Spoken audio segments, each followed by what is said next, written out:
صوفیاء جو ہوتے تھے نا، ان کی تربیت اس طرح ہوتی تھی کہ جس طرح کسی نے گھول کے پلا دیا۔ وہ نبی پاک صلی اللہ علیہ وسلم کے کال کے بھی وارث تھے اور حضور کے حال کے بھی وارث تھے۔ حضرت خواجہ نظام الدین محبوب الہی رحمۃ اللہ علیہ کا مرید حاضر خدمت ہوا اور اس کے لفظوں میں، جملوں میں بڑی تلخی، کہنے لگا حضور بڑی ہو گئی درویشی اور بڑا ہو گیا درگزر، اب جو میرے رستے میں کانٹے بچھائے گا میں بھی اس کے رستے میں بچھاؤں گا۔ اب معافی بھول جائیں لوگ کہ کسی کو معافی ملے گی، اب جو اینٹ پھینکے گا پتھر میں جواب ملے گا۔ اب دیکھنا ایک کی 10 سننی پڑیں گی، گنبد کی صدا ہے، جیسی کوئی کہے گا ویسی سنے گا۔ خواجہ نظام الدین صاحب کے سامنے بڑی تلخی کر رہا ہے تو خواجہ صاحب نے تھپکی دی، پھر ماتھا چوما، پھر 2-3 کھجوریں کھلائیں، فرمانے لگے پتر آدھے رستے پہ تو نے کانٹے بچھا دیے، آدھے پہ اس نے بچھا دیے، تو سڑک تو ساری کانٹوں سے بھر گئی، تو تم دونوں کی لڑائی میں کئی راہگیروں کے بھی پیر زخمی ہو جائیں گے، تو یار یہ طریقہ ٹھیک تو نہیں نا۔ اچا نام رکھایا جس نے او چولہے وچ سڑیا، نیواں ہو کے لنگ محمد لنگ جاویں گاڑیا۔ تو یہ تو نے کیا مطلب کہ میں نے بھی کانٹے بچھانے؟ تو سن میرا پتر، تو نظام الدین کا مرید ہے، تیری ڈیوٹی کانٹے بچھانے کی نہیں، تیری اٹھانے کی۔ اور سن، کانٹے اٹھاتے اٹھاتے کبھی ہاتھ زخمی ہو جاتے ہیں، کبھی خون نکل آتا ہے، کبھی کبھی نا وہ چبھ جاتے ہیں اور پتہ بھی نہیں چلتا ماس میں کب گھس گئے گوشت میں اور کب تکلیف شروع کر دی۔ پتر گھبرانا نہ۔ وہ شخص کہتا ہے حضرت تو پردہ کر گئے، زمانہ بیت گیا، بال کالے تھے سفید ہو گئے، کمر سیدھی تھی ٹیڑھی ہو گئی۔ لوگ کہنے لگے بابا کبھی غصہ نہیں آیا؟ کہ نہیں آتا، اس لیے کہ جانے والا کہہ گیا تھا کانٹا بچھانا نہیں کانٹا اٹھانا ہے، تو بس ہم نے وفا کر کے گزار دی، آئے ہی نہیں کبھی غصہ۔ اب ہمارے ہاں علم سیکھنے کے لیے لوگ، فیض سیکھنے کے لیے کچھ لوگوں کی صحبت بھی اختیار کرتے ہیں، سنگت بھی اٹھاتے ہیں، اور لوگ جب جاتے ہیں پیری مریدی کے سلسلے میں تو بعض اوقات یہ سوچتے ہیں کہ کوئی رش زیادہ ہو، بعض اوقات خیال ہوتا ہے گدی بہت بڑی ہو، بعض اوقات خیال ہوتا ہے پیر صاحب مشہور و معروف ہو، بعض کا خیال ہوتا ہے کہ نسل در نسل سجادہ نشین چلے آ رہے ہوں۔ مختلف قسم کے لوگ لوگوں کے پاس جا کے بیٹھتے ہیں۔ داتا صاحب ہماری رہنمائی کرتے ہیں 1000 سال پہلے، اور ہمیں ایک نسخہ بتاتے ہیں۔ آپ فرماتے ہیں یاد رکھنا 3 قسم کے لوگوں کی صحبت سے اجتناب کرنا۔ اپنا ذہن بنا لینا کہ ہر جگہ وقت گزر سکتا ہے پر ان لوگوں کے ساتھ وقت نہیں گزر سکتا۔ حضور کون سے؟ فرمایا ایک تو غافل اور بے عمل علماء، ڈگری بہت بڑی ہے، نام بہت بڑا ہے لیکن عمل کمزور ہے، ان سے اجتناب۔ میرے اسا فرمایا کرتے تھے بندہ زیادہ پڑھا لکھا ہو اور پھر بے عمل ہو تو اس سے مکمل بچو، بہت پڑھا لکھا ہے لیکن بے عمل ہے، بچو۔ کیوں؟ فرماتے تھے اس لیے کہ وہ اپنی بے عملی پر بھی دلیلیں پیش کرے گا کہ اگر میں یہ کام نہیں کرتا یہ وجہ ہے، میرے پاس یہ گنجائش ہے، یہ رخصت ہے۔ داتا صاحب فرماتے ہیں بے عمل غافل علماء ان کی صحبت سے بچو، اور فرماتے ہیں ایسا فقیر جو حجرے میں بند ہو جائے اور حق بات اپنی زبان سے ادا ہی نہ کرے، وہ کہ جی میں درویش ہوتا ہوں، میں تو نہیں بول سکتا، حکومت ناراض ہو جائے گی، فلانا ناراض ہو جائے گا، اقتدار والے ناراض ہو جائیں گے، میں نہیں کوئی ایسی بات کر سکتا، قوم پریشان ہوتی ہے تو ہوتی رہے، مہنگائی کا شکار ہے تو ہوتی رہے، غریبوں پر ظلم ہوتا ہے تو ہوتا رہے۔ جو فقیر اس طرح کا ہے، جو فاقہ مست ہو گیا ہے، جھوٹ کو جھوٹ نہیں کہتا، ظالم کو ظالم نہیں کہتا، فرمایا ایسے فقیر کی صحبت سے بچو۔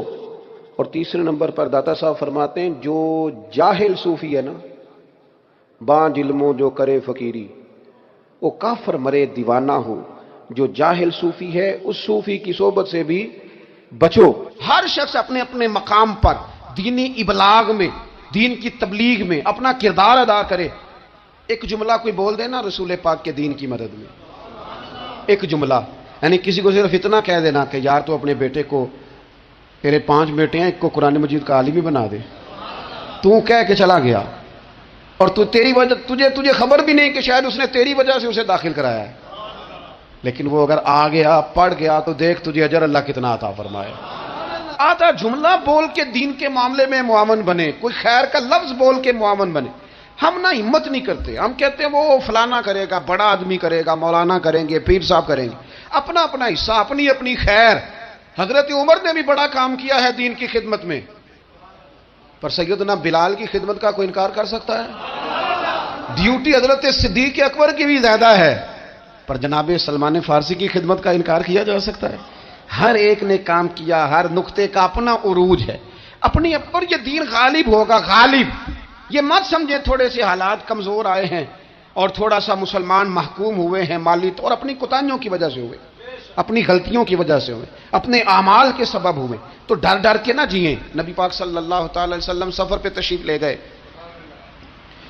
حضور علیہ السلام کی عادت کریمہ تھی، جب سفر پہ جاتے تھے تو سب سے آخر میں ساری تیاری کر کے سامان سمیٹ کے سب سے آخر میں سیدہ فاطمہ الزہرا سے ملتے، پھر سفر شروع ہوتا، اور جب حضور واپس آتے تو سب سے پہلے سیدہ فاطمہ سے مل رضی اللہ تعالی۔ حضور کافی دنوں کے بعد سفر سے واپس آئے، لمبا سفر تھا، سیدہ فاطمہ الزہرا رضی اللہ تعالیٰ عنہ سے ملنے گئے۔ نبی پاک صلی اللہ تعالیٰ علیہ وسلم کا چہرہ نور دیکھ کے تو سیدہ فاطمہ تڑپ کے روئی، رو پڑی۔ حضور نے فرمایا فاطمہ کیا ہوا؟ عرض کرنے لگے یا رسول اللہ تھکاوٹ کے اثرات میں آپ کے چہرے پہ دیکھ رہی، اور حضور کپڑے یوں لگتا ہے بڑے پرانے پہنے ہوئے آپ نے، حضور اتنی مشقت کیوں کرتے ہیں آپ، اتنی محنت اتنی جدوجہد؟ تو حضرت فاطمہ الزہرا فرماتی ہیں حضور نے مجھے تھپکی دی اور فرمایا فاطمہ رو نہ۔ اور یہاں وہ بعض لوگ ہوتے ہیں نا جو ہم نے دیکھا ہے ہمارے ہاں اس طرح ہوتا ہے کہ وہ کوئی اس طرح کی بات کرے تو وہ زیادہ رونے لگ جاتے ہیں، کیا کریں بڑے مسائل ہیں، بڑی مشقت ہے، کرنا پڑتا ہے، لوگ اور زیادہ۔ لیکن نبی پاک علیہ السلام نے سوچوں کو نیا زاویہ دیا، خیالات کو نیا رخ دیا، اس بات کو ایک نیا انداز سوچنے کا فراہم کیا۔ حضور فرمانے لگے فاطمہ رو نہ، تیرے باپ کو اللہ نے اعلیٰ مقاصد کے لیے دنیا میں مبعوث فرمایا۔ حضور فرمانے لگے فاطمہ کوئی گھر کچا، کوئی پکا، کوئی خیمہ ایسا نہیں بچے گا جہاں اللہ دین اسلام کو پہنچا نہیں دے گا۔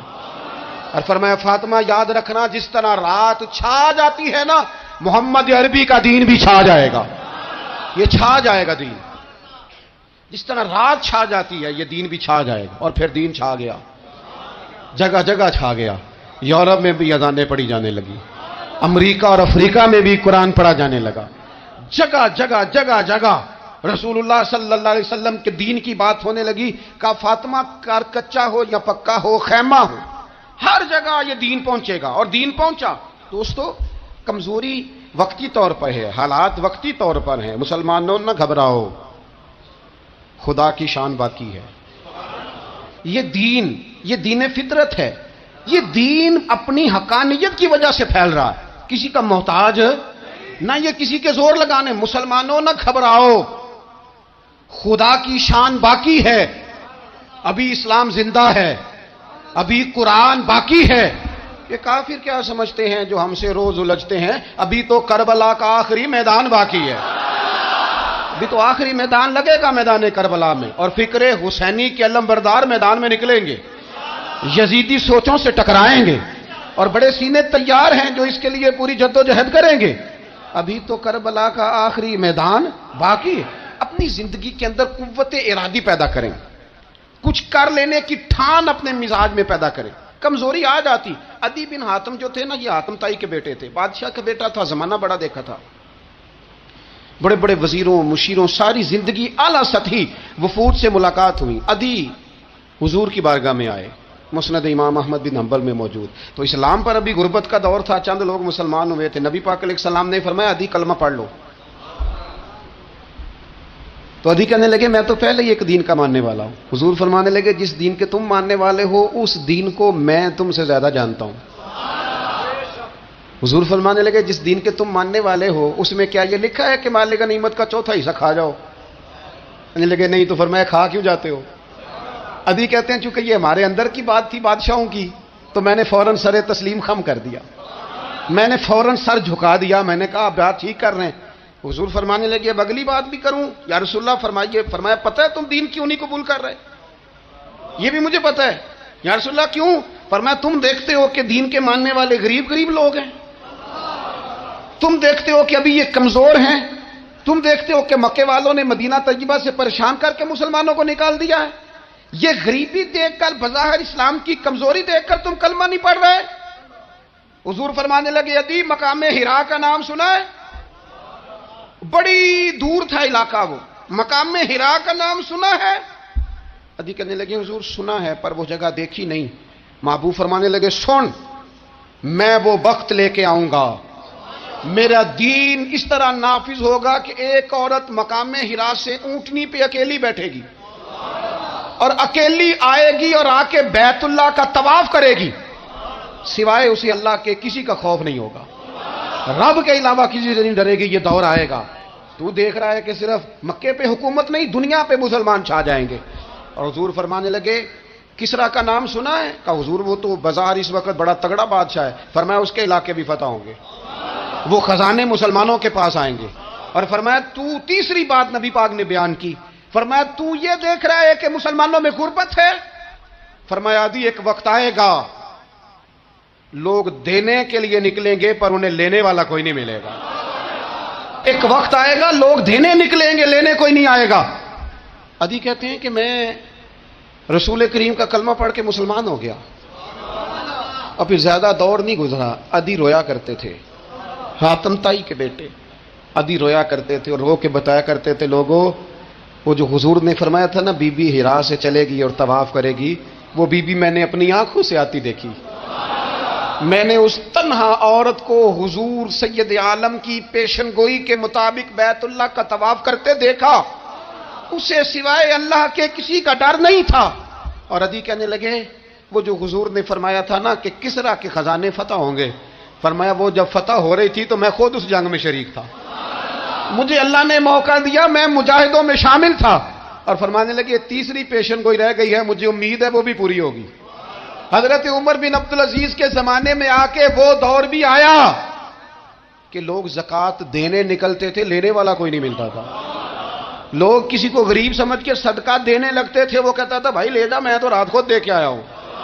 لوگ دینے نکلتے تھے، لینے والا کوئی نہیں۔ اسلام کی فطرت میں قدرت نے لچک دی ہے، اتنا ہی یہ ابھرے گا جتنا کہ دبا دو گے۔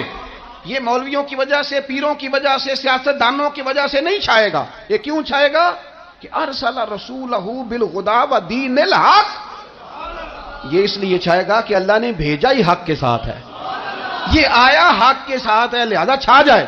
حق ہمیشہ چھا جایا کرتا ہے۔ اور وَقُلْ جَاءَ الْحَقُّ وَزَهَقَ الْبَاطِلُ إِنَّ الْبَاطِلَ كَانَ زَهُوقًا، جب حق آتا ہے تو باطل خود بخود چھپ جاتا ہے، اور باطل ہوتا بھی مٹ جانے کے لیے۔ بس نا یہ دین چھا۔ حضرت خباب بن الارت رضی اللہ تعالیٰ عنہ فرماتے ہیں ہمیں بڑی تکلیف دی کفار مکہ نے، قریش نے بڑا ستایا۔ نبی پاک علیہ السلام خانہ کعبہ کے ساتھ ایک چادر لے کے آرام فرما رہے تھے، ہم حضور کی بارگاہ میں گئے، یا رسول اللہ دعا کریں یہ تباہ ہو جائیں، تنگ بڑا کرتے ہیں، حضور آپ دعا کریں اللہ کی بارگاہ میں۔ تو حضور اٹھ کے بیٹھ گئے، فرمایا جلدی نہ کرو، تم سے پہلے ایسے لوگ گزرے ہیں جن کو گڑوں کے اوپر رکھ کے نا تو آروں سے کاٹ دیا جاتا تھا، وہ 2 ٹکڑے ہو جاتے تھے۔ فرمایا جلدی نہ کرو، تم سے پہلے ایسے لوگ گزرے ہیں کہ لوہے کی کنگھیوں سے ان کا گوشت نوچ دیا جاتا تھا، ہڈیاں تک زخمی ہو جاتی تھی، سی نہیں کرتے، زخم پہ زخم کھا کے جی خون جگر کے گھونٹ پی، آہ نہ کر لبوں کو سی، یہ عشق ہے کو دل لگی نہیں۔ کہا خباب تھوڑا صبر کرو، اور پھر حضور فرمانے لگے خباب یہ بات یاد رکھنا، جو دین میں لے کے آیا ہوں یہ غالب ہو کے رہے گا، یہ غالب ہوگا، غالب۔ وہ ابو سفیان جو میدان احد میں کہتے تھے فلاں بھی ہم نے مار دیا، فلاں بھی مار دیا، جب 10,000 کا لشکر لے کے نبی پاک گئے تھے نا دوبارہ واپس، 10 سالوں میں 3 لوگ لے کے حضور مکے سے آئے، اور 10,000 کا لشکر لے کے جب دوبارہ گئے نا، ابو سفیان کہنے لگے لڑنا ہی نہیں، کیونکہ جس شان سے معصوم آمنہ آئے ہیں لڑنے والی بات ہی کوئی نہیں، طاقت ہی نہیں، آنکھ نہیں ملا سکتے تو ہاتھ کیسے اٹھائیں گے۔ لیکن پتہ ہے حضور کا طریقہ کیا تھا؟ سیاہ امامہ تھا، اونٹنی پہ بیٹھے تھے، اور گردن محبوب نے اتنی جھکائی تھی کہ وہ اونٹنی کی گردن سے لگ رہی تھی۔ اس شان کے ساتھ حضور داخل ہوئے، اذا جاء نصر اللہ والفتح ورأیت الناس يدخلون فی دین اللہ افواجا۔ اپنے اندر نہ تھوڑی سی، آپ 24 گھنٹے دنیا کمائیں، کوئی منع نہیں کرتا، مال کمائیں، جائیدادیں بنائیں، حلال کمائیں، جتنا مرضی کمائیں، لیکن نہ کچھ تھوڑا سا اپنے آپ کو دین کے لیے، صرف مالی طور پر نہیں۔ ہمارے ہاں ایک بہت بڑا مسئلہ یہ بن گیا ہے کہ صرف مالی طور پر ہم سمجھتے ہیں دین کی مدد کر دیں۔ اگر آپ اپنے پتر کو نمازی بنا چکے ہیں تو ایک کام آپ نے دین کی خدمت کا کر لیا۔ اگر آپ کی بیٹی پردے کی عادی ہو گئی ہے تو آپ نے دین کی خدمت میں ایک حصہ ڈال لیا ہے۔ اگر آپ کے گھر کے اندر آپ ان ساری چیزوں کو بین کرنے میں کامیاب ہو گئے، یا ایھا الذین آمنوا قوا انفسکم واہلیکم نارا، ایمان والو خود بھی دوزخ سے بچو، اپنے اہل خانہ کو بھی بچاؤ۔ اگر فحاشی اور ریانی کا رستہ آپ نے اپنے دروازے کے باہر روک دیا ہے تو آپ نے دین کی خدمت کر لی ہے. اگر آپ اپنے دوستوں کو نمازی بنانے میں کامیاب ہو گئے ہیں، اگر آپ چند لوگوں کو قرآن پڑھانے میں کامیاب ہوئے ہیں، تو پھر کچھ نہ کچھ حصہ آپ نے دین میں شامل کیا ہے. کرنے کا کام یہ ہے کہ اپنا اپنا حصہ اپنی اپنی خیر دین میں ملائیں، جدوجہد کریں، کوشش کریں. دو جملے بول کر جب کوئی بندہ کہہ رہا ہونا جی بڑا مشکل ہے دین پہ عمل کرنا، تو اسے کہیں دین پہ ہی چلنا تو آسان ہے، دین پہ چلنا ہی تو آسان ہے. جب بڑی دین مخالف باتیں ہو رہی ہوں تو وہاں ساری برادری کٹھی بیٹھی ہے نا، بچے کے دن رکھے جا رہے ہیں، تو میں دین کی خدمت بتا رہا ہوں کیا کیا کرنی ہے. بیٹی بیٹے کے دن طے ہو رہے ہیں تو کوئی کہتا ہے کہ ماموں کو منا لو ناراض ہے، چچا کو منا لو ناراض ہے. یہ میں اپنا درد دل آپ کے سامنے رکھ رہا ہوں. دین کی خدمت یہ ہے کہ ایک بندہ بیچ میں سے بولے، وہ کہے او شادی میں کوئی غیر شرعی کام نہ کرنا، سب کو منا رہے ہو تو کہیں رب رسول کو ناراض نہ کر لینا. یہ تیری دین کے لیے خدمت ہو جائے گی، یہ تیری دین کے لیے خدمت ہو جائے گی. وہ جس شخص نے جاتے جاتے رستے میں کہا تھا نا حضرت عبداللہ مزنی کو کہ میں ایک مدینے میں چاند چڑھا دیکھ کے آیا ہوں کہ جس کے قریب سے جو گزرتا ہے اسے بھی نور ملتا ہے، تو اس کی ایک بات گھر کر گئی، جناب عبداللہ مزنی مدینے والے کے عاشق ہو گئے. آپ کہہ دیں بات پھیل جائے گی، اللہ اسے پھیلا دے گا. اپنے مقام پر بیٹھ کر اپنے میں فیکٹری کے مالک سے کہا کرتا ہوں کہ تو نا مسجد ضرور بنا چھوٹی سی، دفتر والوں سے کہا کرتا ہوں کہ یہاں نا نماز باجماعت کا بندوبست ضرور کراؤ. میں کہتا ہوں یہ سارے دین کے کام ہیں. آپ اپنے حلقہ یسر میں کہیں یہاں نماز باجماعت ہوگی، یہاں سویرے آتے ہی پہلے تلاوت ہوگی، یہاں پہلے قصیدہ بردہ شریف. آپ کوئی خیر کے کام میں اپنا حصہ ڈالتے رہیں. انشاءاللہ یہیں سے چنگاریاں بنیں گی، یہیں سے انقلاب برپا ہوگا. اور امام جعفر صادق کے قول پر اپنی بات سمیٹوں گا. کسی نے کہا تھا میں دین کی تبلیغ کرنا چاہتا ہوں، تو فرمانے لگے سوکھا حل ہے، تو دین پہ عمل کرنا شروع کر دے.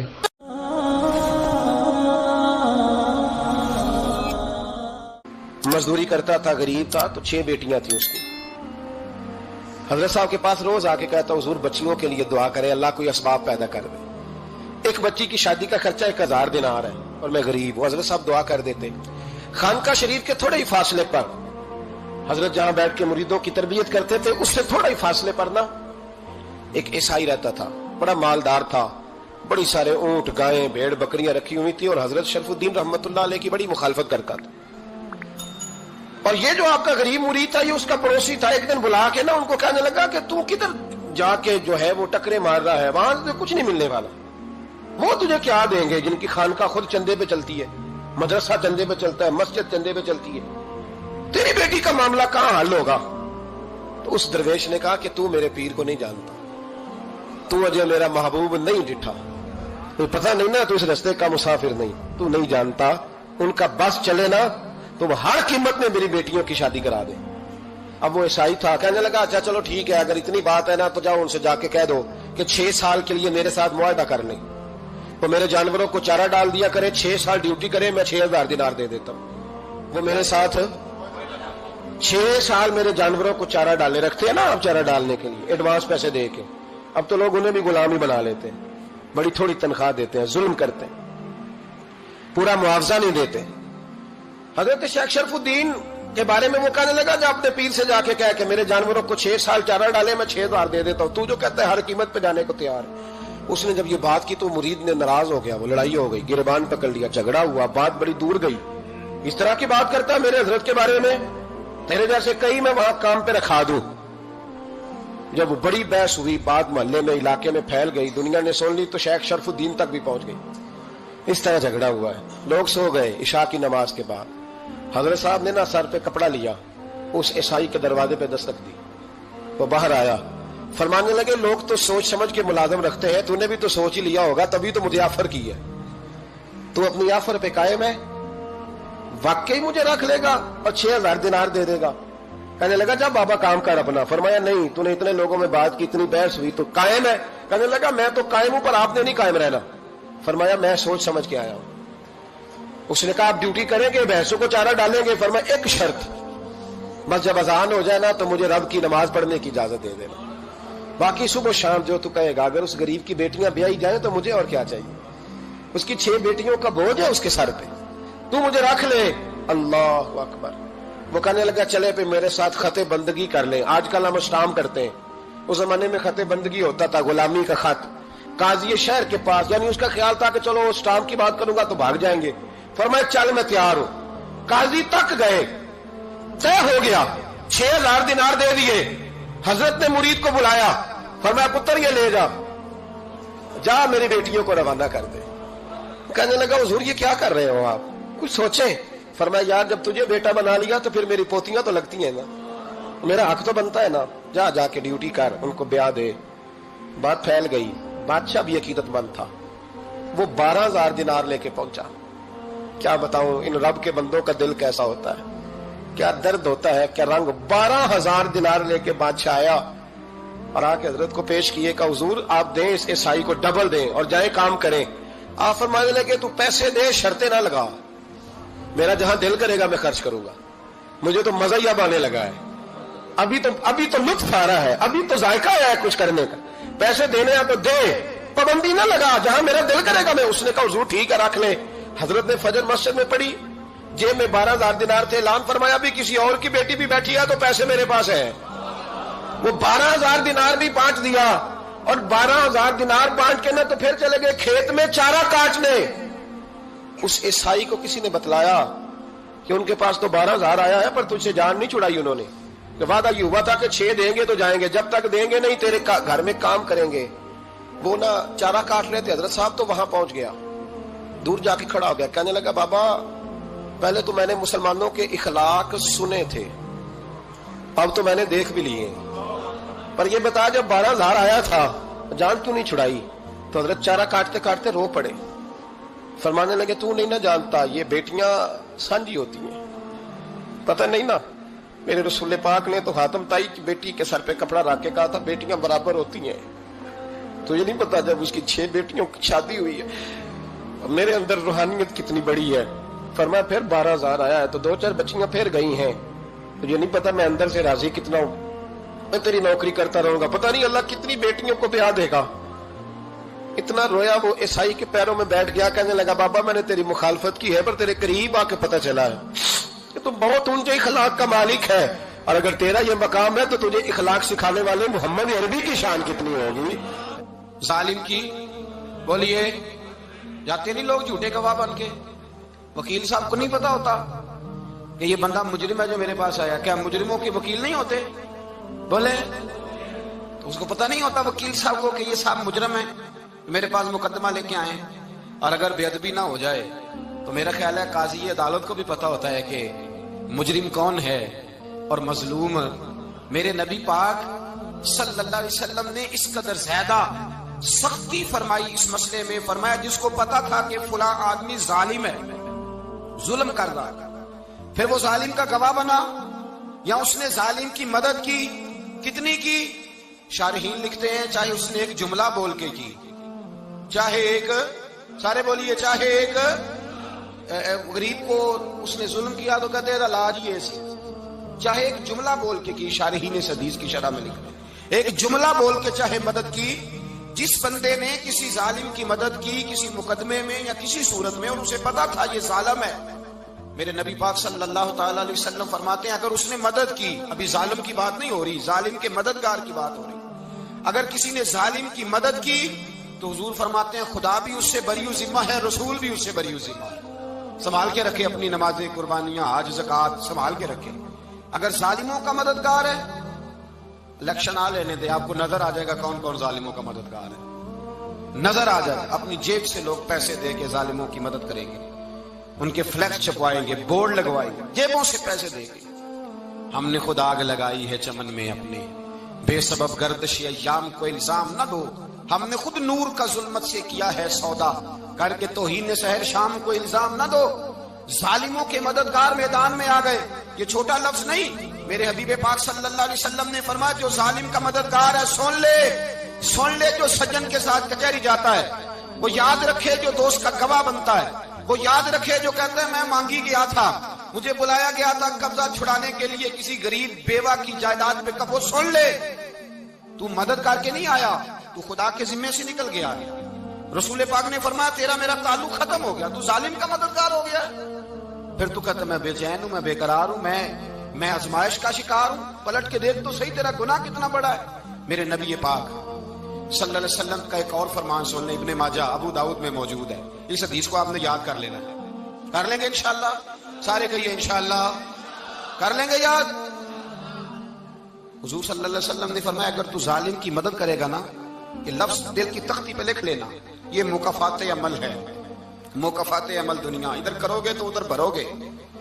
فرمایا اگر تو کسی ظالم کی مدد کرے گا، سن لے حضور کا فرمان ہے، اگر تو ابن ماجہ ابو داؤد سیاب میں موجود ہے، فرمایا اگر تو کسی ظالم کی مدد کرے گا تو رب تعالیٰ مرنے سے پہلے پہلے تیرے اوپر بھی ظالم کو مسلط کر دے گا. تیرے اوپر بھی ایک دفعہ ظلم ضرور ہوگا اگر تو ظالم کی، وہ کسی صورت میں بھی ہو سکتا ہے، کسی صورت میں بھی. تیرا بیٹا ہی اٹھ کے ظلم کر دے گا، تو الجھ جائے گا. کسی نہ کسی جگہ تیرے لیے تباہی کا سامان ہوگا، تیرے اوپر ظلم ہوگا، اس لیے کہ تو ظالموں کا مددگار ہے. چاہیے یہ تھا کہ تو مظلوم کی مدد کرتا، انسانی ایمانی یقین کا فریضہ سر انجام دیتا. تو ظالموں کا مددگار ہو گیا. ٹٹول کے دیکھ لیں، رزلٹ نکال کے دیکھ لیں، ہمارے زمانے میں ظالموں کے مددگار زیادہ ہیں. اتنی لمبی زبانیں نکال کے ظالموں کی مدد کرتے ہیں. بڑے بڑے کالم نویس اللہ نے انہیں قدرت دی لکھنے کی، تو اپنا قلم ظالموں کی مدد میں خرچ کرتے ہیں. وہ لوگ جن کو اللہ تبارک و تعالیٰ نے قدرت دی، ہمت دی، طاقت دی، کچھ لوگ ان کے حلقہ احباب میں وہ اپنے لوگوں کو استعمال کر کے ظالموں کی مدد کرتے ہیں، ظالموں کی مدد کرتے ہیں. میرے نبی کریم سید عالم نور مجسم صلی اللہ علیہ وسلم نے فرمایا اگر تو نے ظالم کی مدد کی تو جب تک تو توبہ نہیں کرے گا رب تجھ سے ناراض ہی رہے گا. اللہ تجھ سے، او بھائی جس سے رب بھی ناراض ہو گیا، نہ کھانا نہ پینا نہ سونا نہ جاگنا نہ نیند، پھر تیری ہر چیز تیرے لیے آزمائش ہو جائے گی. پھر تیرا سایہ بھی تیرے لیے خوف کا سامان بنے گا. پھر زندگی جیتی جاگتی لاش بن جائے گی، تو اپنے کندھوں پر اپنی میت اٹھائے پھرے گا جب تو ظالم کا مددگار ہوگا. اور نبی پاک صلی اللہ علیہ وسلم نے فرمایا ظالموں کا مددگار بھی ظالم ہوتا ہے. ظالموں کا مددگار بھی، سارے بولے ظالموں کا مددگار بھی نہیں، کو نہیں، آپ سارے نہیں بولے، ایک دفعہ بولے ظالموں کا مددگار بھی. پکی بات ہے، ظالموں کا مددگار بھی. اللہ اکبر. جس کا یارانہ ہو، جس کا دوستانہ ہو، جو کہے میں نے نا اس کو اوکھے ویلے کے لیے ظالم کو یاد رکھا ہوا ہے. کبھی مشکل پر رکھے نہیں ہوئے لوگوں نے ظالم دوست؟ کہتے میں نے رکھے ہوئے ہیں، بلکہ ہمارے دیہات میں تو کہتے ہیں میں نے بازو بنائے ہوئے ہیں. کس کو بازو بنا لیا؟ ظالم بھی کبھی بازو ہوتا ہے. جو ظلم کی تلوار لیے میدان میں کھڑا ہے، قارون، حامان، فرعون، نمرود کا حال نہیں لوگوں نے دیکھا؟ اپنے زمانے میں آپ نے کتنے لوگ نہیں دیکھے جن کے سائے سے، آواز سے لوگ کانپتے تھے؟ پھر پولیس کی گاڑیوں میں وہ اس طرح مردہ پڑے کہ دنیا نے تماشا دیکھا ان کا. یہ رنگ ہم نے دیکھے نہیں اپنی آنکھوں سے. فرمایا ظالم کا مددگار بھی، جو کار میں بٹھا کے لے کے گیا وہ بھی ظالم، جس نے چائے پلائی وہ بھی، جس شخص نے کھانا کھلایا وہ بھی، جو کچہری تک ساتھ گیا وہ بھی، جس نے فلیکس کے نیچے، بڑے شرابی کے نیچے چھوٹی اپنی فوٹو لگائی وہ بھی، جو ووٹ کی پرچی ڈالنے گیا وہ بھی. کہہ دینا باہر نکل کے کہ حضرت صاحب نے سیاسی تقریر کی ہے، کہہ دینا، پر بات تو سچی ہے نا.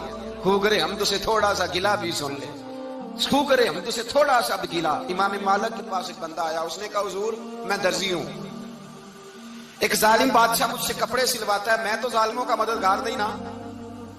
ایک ظالم بادشاہ مجھ سے، حضور میں تو مددگار نہیں نا ظالموں کا. جو فرمایا ظالموں کا مددگار بھی ظالم ہوتا ہے، تو کپڑے لے کے آتا ہے میں سی کے دے دیتا ہوں، ذمہ داری نہیں. یہ ایک آدمی دکاندار ہے، اس سے کوئی بندہ چیز خریدنے آئے گا تو تھوڑی کہے گا میں نے نہیں دینی، تو دے گا.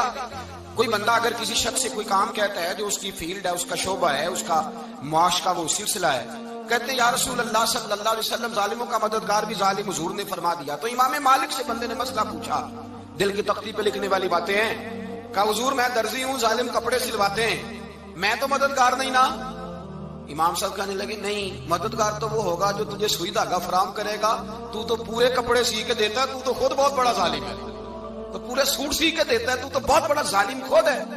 مددگار تو وہ ہوگا جو تجھے دھاگا دے گا، جو تجھے بٹن دے گا، جو تجھے نلکی دے گا.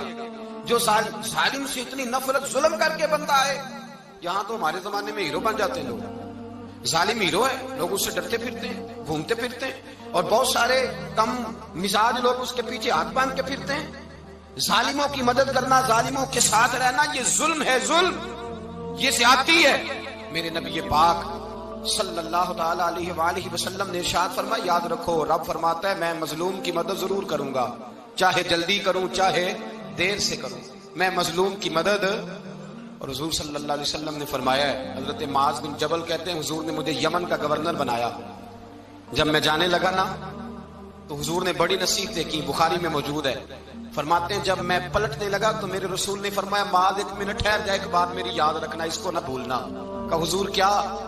فرمایا دیکھنا کسی پہ ظلم نہ کر بیٹھنا، کہیں تجھ سے زیادتی نہ ہو جائے۔ محبوبہ پھر حضور نے فرمایا سن میرے معاذ، میں تجھے گورنر بنا رہا ہوں، زیادتی نہ کر بیٹھنا۔ یا رسول اللہ صلی اللہ علیہ وسلم کیا ہوتا ہے؟ تو میرے کریم نے فرمایا جب مظلوم دعا کے لیے ہاتھ اٹھاتا ہے تو عرش کا مالک کہتا ہے فرشتوں پیچھے ہٹ جاؤ، عرش کا مالک کہتا ہے فرشتوں پیچھے ہٹ جاؤ۔